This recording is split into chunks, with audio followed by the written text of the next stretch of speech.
Welcome, listeners. This is Sanjay Gol, your host, and the topic for conversation is strengthening enterprise core through digital. So, for growth and profitability, customer-focused efforts make total sense. For future readiness and relevance also, customer centricity is key. But what about the core business systems and processes? And how are business and IT leaders using digital to reset and then rebuild these internal systems, which are the very foundation that keeps the business humming? Joining me is Brian LeClaire, who is the Chief Information Officer at Humana.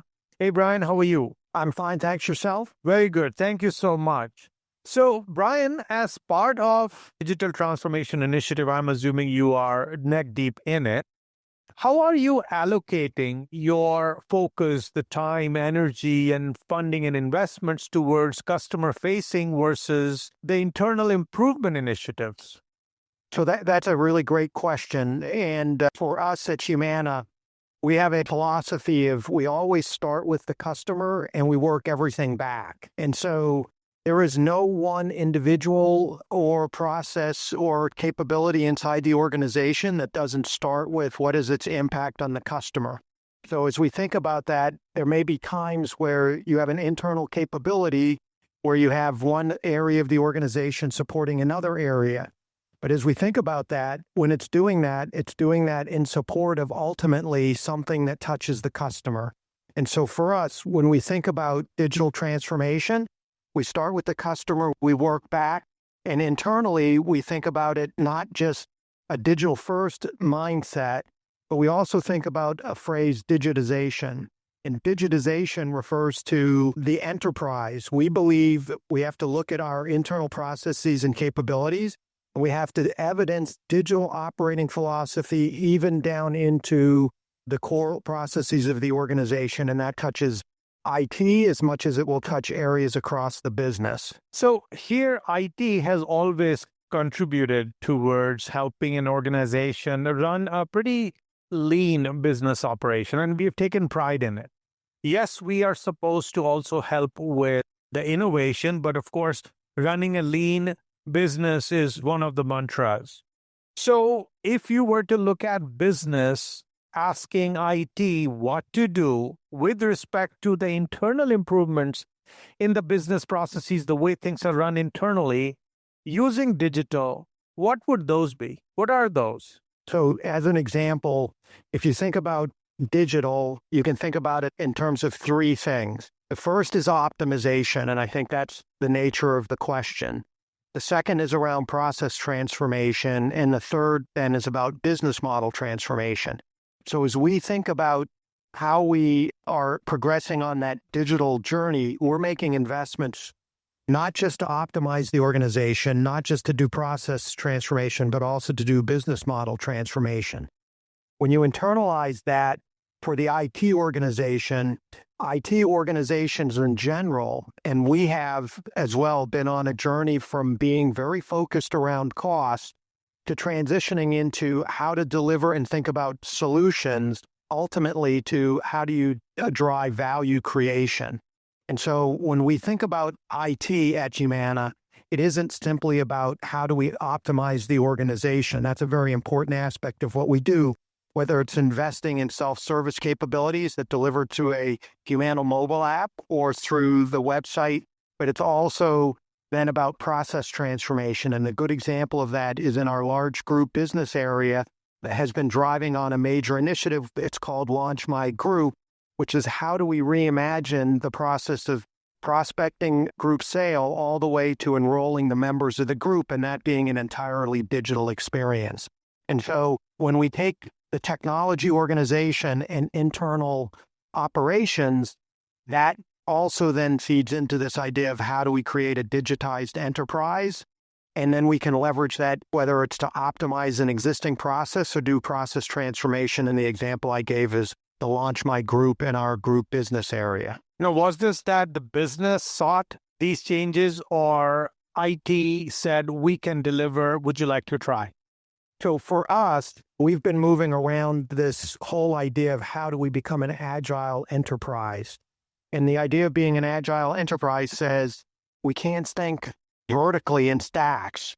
Our customers experience us across those parts of the organization that we tend to think about as staying in our organizational swim lane.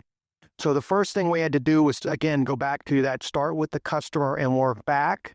Think about the experience that we deliver, and then bring the organization together in agile teams and in agile ways, meaning cross-functional small business teams or teams.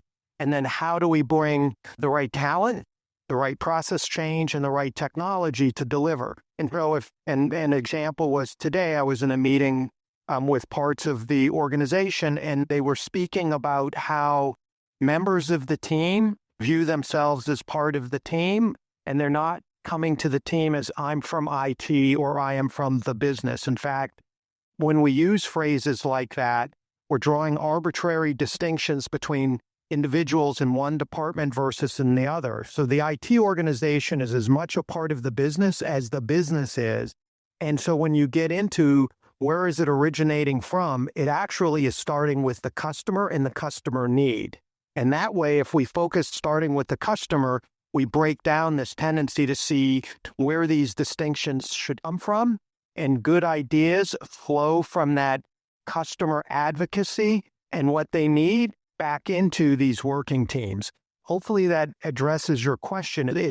You have to shift how you think about the problem space, not from where you are as a role in the organization, where you then tend to wrap the customer around your internal processes and distinctions, but start with them and wrap around them, the customer, and those delineations of where the good ideas may originate from actually fall away, and it's the good ideas originate from the need that the customer has. So let's calibrate how far and deep are we going with strengthening the enterprise core. So let's take an example of a core business function like legal or procurement, where we are heavily dependent on contract management. So the question is, do you just stop at digitizing paper documents, or are you actually making the operation smart by incorporating digital-enabled innovations like automated contract review and approval, etc.? So to answer that question, we're doing both. This goes back to the distinction between a digital-first strategy, which starts with the customer, work back, understand the needs, take use case approaches to developing capabilities. Use cases will cut across the customer experience, which traverses across the various processes. And then how do you automate that process and make it simple and easy to use? So in the case of contract approvals, we moved a while back to an automated process for approvals. And we've also applied, where it makes sense, as examples inside of processes, robotic process automation, so that we are taking the more routine, what could traditionally be seen as manual tasks, and we're automating those as part of the process. So it goes toward this idea that we can't be digital unless we digitize the enterprise first. Let's take a quick break, listeners. We'll be right back, and perhaps refer back to the same contract management example that we just discussed, and see what is the level of proactiveness IT is typically showing. Not just Humana, but overall, what are we seeing? Is IT waiting for, in this case, like we discussed about legal and procurement, so are we waiting for the legal and procurement leaders to ask for this digital-enabled modernization? Or are we playing Steve Jobs? The reason I use this because the person always said, let's wow your customer by showing them and delighting them with what they've never seen. So is IT telling leadership in legal and procurement that let us bring something to you that you've never seen, and we pleasantly surprise them with whatever is possible? So what is the mindset that IT is carrying, and how is it dealing with business? Please stay tuned, listeners. We'll be right back and explore.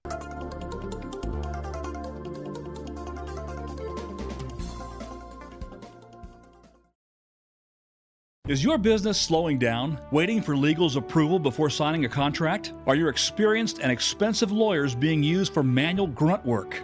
LawGeeks is the artificial intelligence solution, disrupting the legal world by automating the review of everyday contracts. Get NDAs, service agreements, and purchase orders reviewed and approved in minutes instead of days, while freeing your legal team to focus on more impact and strategic work. Let your lawyers be the law stars they were meant to be with Law Geeks. Request a demo for your digital transformation team today.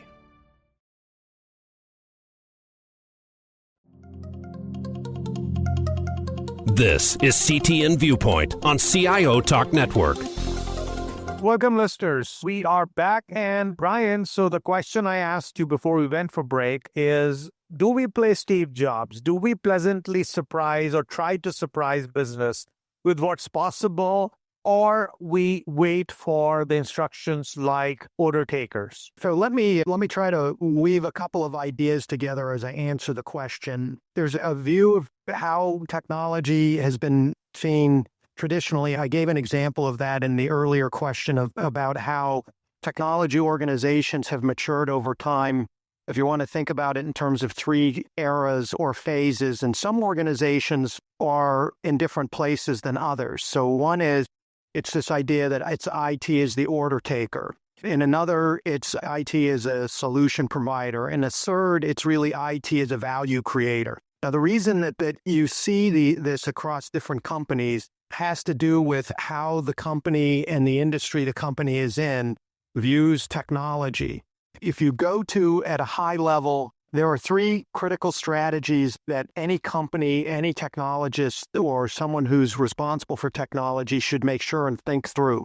One is obvious, it's the business strategy. A second one is, as well, is it's the technology strategy. The third, which tends to be overlooked, is what's the organizational strategy. At Humana, when we sat down and we said, how do we think about this question that you asked? What is the expectation from our customer base, not just the ultimate customer, but our internal customers as well? And are we demonstrating the right level of thought leadership and how technology can be brought to bear in the organization? But the flip side of that is in industries like healthcare, for instance, and a number of others, financial services is likely a bit ahead of the healthcare industry. This idea of what is the business strategy versus the technology strategy is becoming very fuzzy. In fact, those two elements are starting to become highly intertwined in terms of separating what we're trying to do from a business versus what we're trying to achieve with technology. If you were to ask me in 5 or 7 years to describe Humana and likely what it is, I'd tell you it's a virtual care coordination organization with care delivery steeped in technology and analytics. It's shifting from being an insurance largely with healthcare focus to a healthcare largely with a bit of insurance focused. That's Humana in the healthcare industry. So this question of who is demonstrating thought leadership, a catalyst as you're moving from the being focused on cost through solutions to value creation, to really get into that value creation place and space, it has to be a partnership between the technology and the business area, the internal customer. And so at Humana, what we do is we will sponsor technology stands where we will, with members from the business leadership, segment leaders, we will go out, whether it's to spend time at Amazon or Apple or Google or Microsoft or others. We will sponsor those thought-provoking sessions, usually at the vendor location or the partner location, and we speak to what are the trends, where are things going, and what are our challenges, and how can we leverage technology to do that. What we found was we needed to also, back to the organizational strategy piece, we needed to think about our structure, and we introduced an operating model change a few years ago where we brought a part of the organization forward whose responsibility largely, but not completely, was taking ownership of that boundary of being and helping be the thought leader. I'm not saying that we're a set of Steve Jobs, but the expectation is we are collaborating together as though we were together Steve Jobs, hand in glove, understanding technology and how technology can solve our business challenges and problems. We have an internal instrument that we deploy. It's called our Trusted Partner Experience tool. And it measures a number of things, one of which is how we're performing in the thought leadership dimension. And what we found through applying that tool internally is our partners, the business, expect us to be demonstrating that. And so an expectation that's placed on us, but likewise, becoming business technologists is an expectation that's being placed on our business leaders. And it's an ever-sounding drumbeat that as business strategy and technology strategy become intertwined, technologists have to think differently about how they do what they do, and business leaders have to think differently about what they do, meaning thinking more like business technologists. And that convergence and the ability to do that will determine the success of most companies, not just in healthcare. Said some industries are a little bit ahead and some industries are a little bit lagging. As I spend time outside of Humana with peers, I hear that is a very consistent message, whether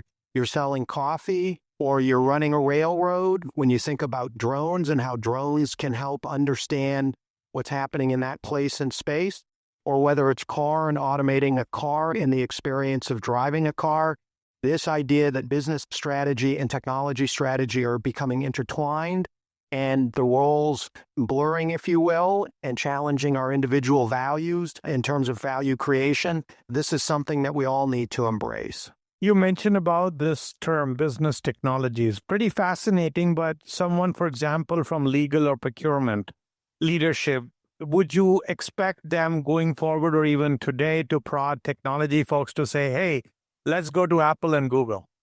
Let's go figure out what's new, and then let's go and figure out what we will do together. Is that what's happening on the ground today? It is. And literally in the last day in a conversation with folks in legal, we speak to this. How do we think about being value creators? Because it gets toward how do we think about the realm of the possible?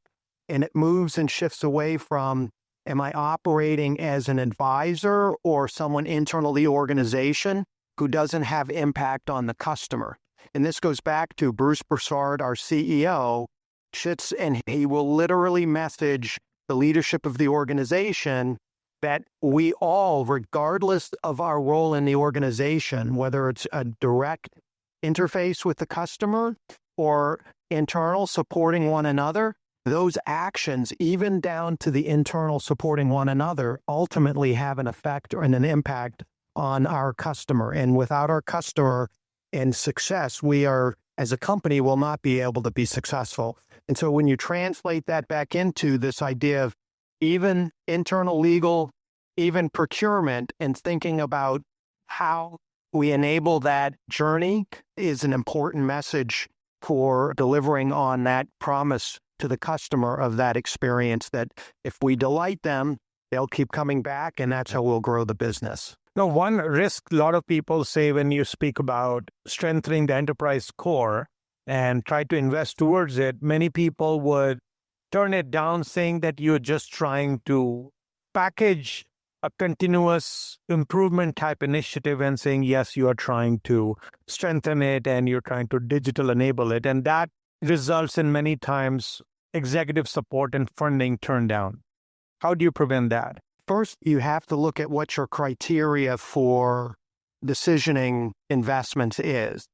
And some investments they're mandatory and they're important and one must do those, whether it's a compliance or related type of an issue.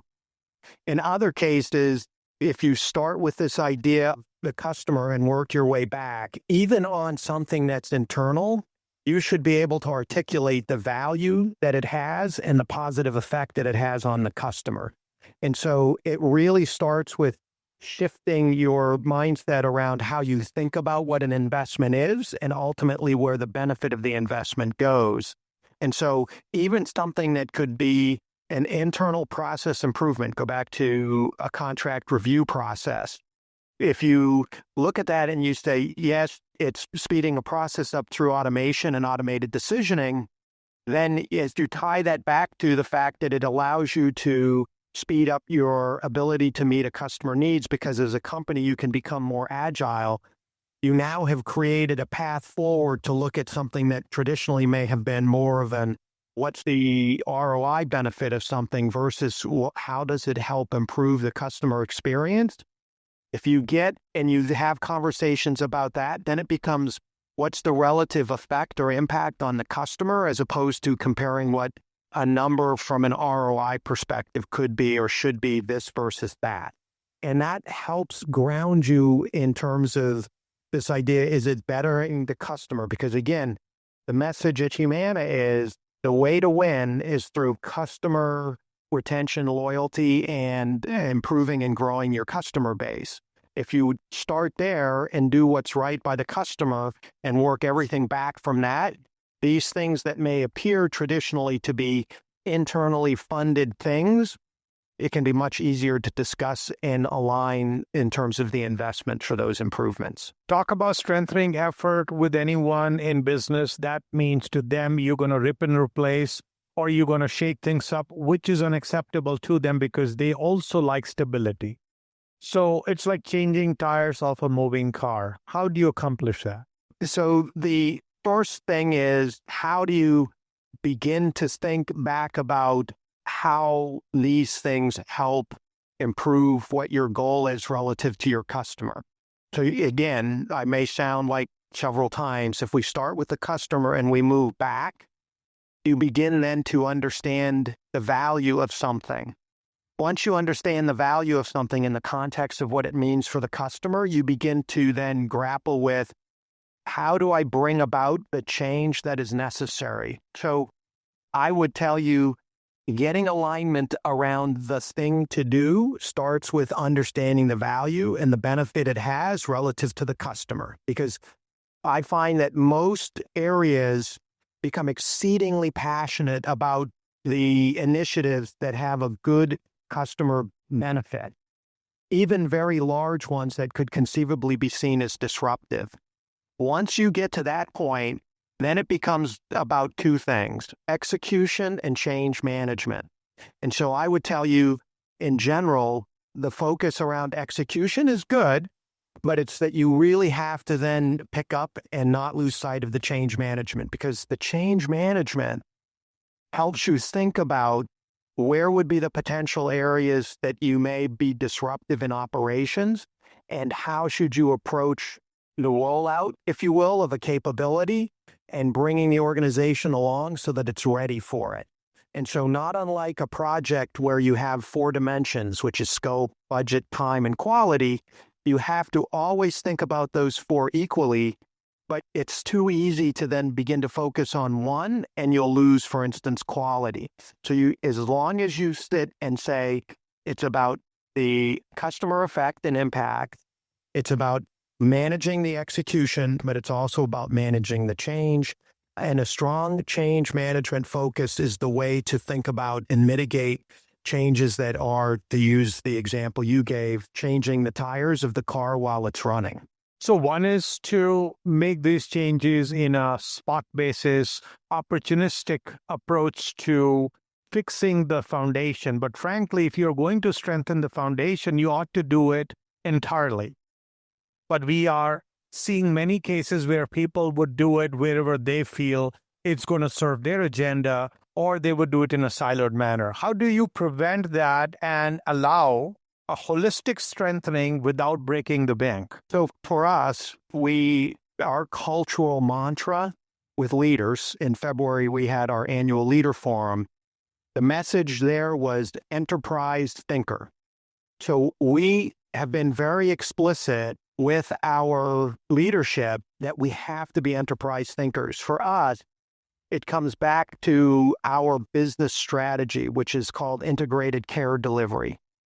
Our view is, if we start with our customer, it could be members and patients, and we focus on meeting them where their health is. And the way to do that is to think about their primary care, their in-home care, their behavioral needs, social determinants of health, pharmacy needs, and so forth. And we bring that together, focused around improving outcomes for them. We will lead to better clinical outcomes for our members and patients, which will have the benefit, lower overall costs, which allow us to offer a differentiated product in the marketplace, which allows us to grow membership, which allows us to be successful as a company. We do that because our business strategy depends on operating in an integrated manner. Therefore, I'll go back to the organizational strategy. Our organizational strategy is really heavily geared toward emphasizing being an enterprise thinker, being an integrated thinker. And so for us, we're very explicit around messaging leaders the need to think holistically. That doesn't mean that they forego their responsibilities as it relates to their function in the organization. What it says is, as I'm making a change, this goes back to the change management concepts, as I'm thinking about making a change, I need to look left and right. And I need to be thinking about what's the left or upstream or right downstream effects of the change I'm making. And let's make sure I've taken that into consideration and I've worked with individuals that it may affect.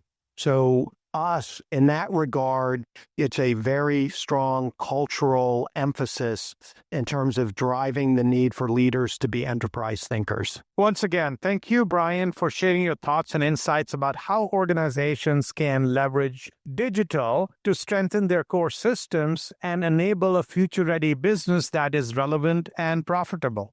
Thanks so much. Thank you very much. And listeners, I invite you to find related conversations on our website at ciotalknetwork.com.